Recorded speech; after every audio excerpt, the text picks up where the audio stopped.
Kui naisterahvad tegelevad oma näonaha puhastamise ja hooldamisega igapäevaselt, siis paljud mehed ehk ei tule selle pealegi, et seda tegema peaks. Ometi on täiskasvanud akne väga suureks probleemiks paljudele inimestele. Tulime Confidosse uurima, kuidas selle murega tegelema peaks. Mida peetakse akneks, et mitu punni või vistriku peab inimesel näos olema, et ta teaks, et nüüd on aeg minna spetsialisti juurde? No, akne on nahapõletikuline protsess ja ütleme nii, et kui näonahal on näiteks üle 10 sellise tõsisema põletikukolde, et siis võib juba pidada seda akneks. Poes või apteegis riiulitel on näha väga palju erinevaid näohooldustooteid, millal enam koduste vahenditega hakkama ei saa, et millal võiks spetsialisti poole pöörduda?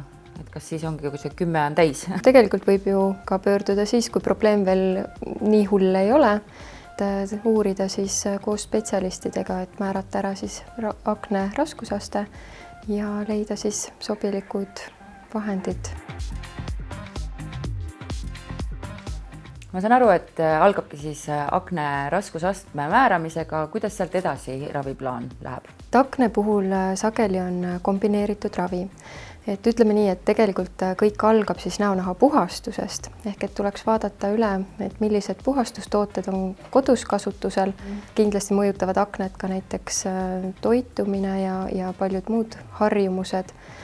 Ja vahel on vaja akne puhul ka määrata siis ravi, konkreetselt siis näiteks retseptiravi, kas siis peale määritavad või suukaudsed antibiootikumid ja kombineerituna sellega on siis väga tõhus kasutada ka näiteks happekoorimist. On olemas ka LED-valgusravi. Mis see endast kujutab ja kuidas sellega aknet ravitakse? Jah, et valgusravi me saame kasutada ühe osana siis akneravi protseduuri ehk et siis selle happekoorimise ühe osana ja ta aitab siis, stimuleerib rakkude ainevahetust ja aitab rakkude uuenemisele kaasa ja seeläbi kiirendab neid raviprotsessi. Et päris tihti me näeme näonahka, kus on selline aktiivne akne ja seal kõrval on ka juba esimesed armid. Et need samad protseduurid, nii see happekoorimine kui ka juurde siis valgusteraapia aitavad ka aknearme parandada. Kui kaua üldse akneravi võib aega võtta või millal inimene juba tulemusi näeb? Ma arvan, et selline esimene värskem ja klaarim jume on juba peale esimest korda. Et tõsisema akne puhul me soovitame alati teha siis vähemalt 8 korra sellise intensiivse kuuri ja edasi võivad need hooldused juba natuke pikema vahe tagant tulla, et olenevalt siis sellest, et kui tõsine see probleem on ja kui hästi siis nahk ravile allub.